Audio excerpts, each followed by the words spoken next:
Trip Ideas Plus. Have you ever tried glass blowing before? Frank is working with a local elementary school to show you how it's done. Okay, we are outside our Fox 19 Now studios this morning, and I want to introduce you to Kanushi this morning, and Jacqueline, and Darren Goodman. Guys, how are you? Good.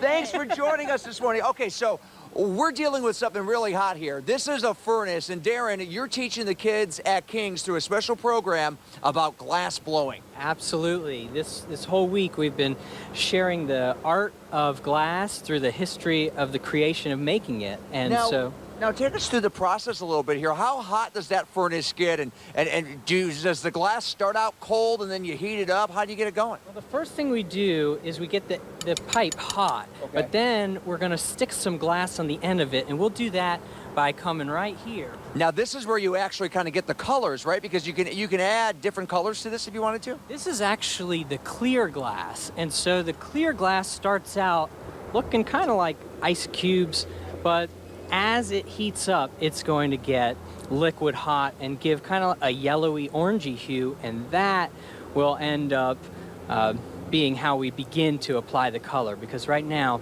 it's just cold. And you want to take that, Kanushi? It's not colored. Is it difficult, Kanushi? Not really. No, not. You balance it. You got to balance it out right now. I got to ask you, Jacqueline, what are some of the things that you've learned that Darren's taught you guys here this week at King's Intermediate? One thing is that even though it may not look hot, it is really, really hot. Because especially, and as you get ready to do the color here, Darren, when you pull this out, the glass almost cools immediately. Yes, let's pull that out, Kanushi.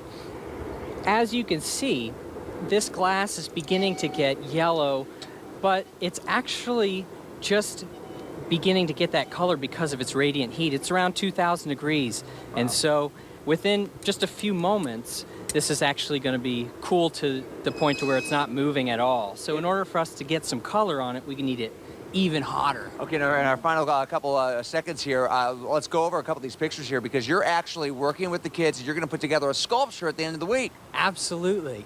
Yeah, we're creating these pieces, these blown glass pieces that I call tears of joy, which we're going to put together. They're going to be these pieces that are suspended, and when they're all hanging together, it can be a symbolization of the uniqueness of each and every one of us, and really how when we come together, that's when we make the most significance. Come together and make a project there, and then you guys will have a lasting memory at the school, right? Yep. Absolutely. Okay, so get the yellow on there. Let's see it here. And Darren, you do this at several schools across the tri-state throughout the year, right? Oh, yeah.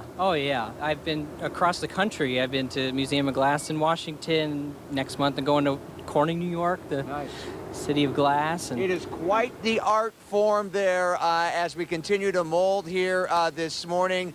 And look, I tell you what, this is more than just taking a science exam or whatnot. This is hands-on learning as we get that yellow color there. Darren, ladies, thanks so much, and good luck with the final projects. Thank you so much for having us.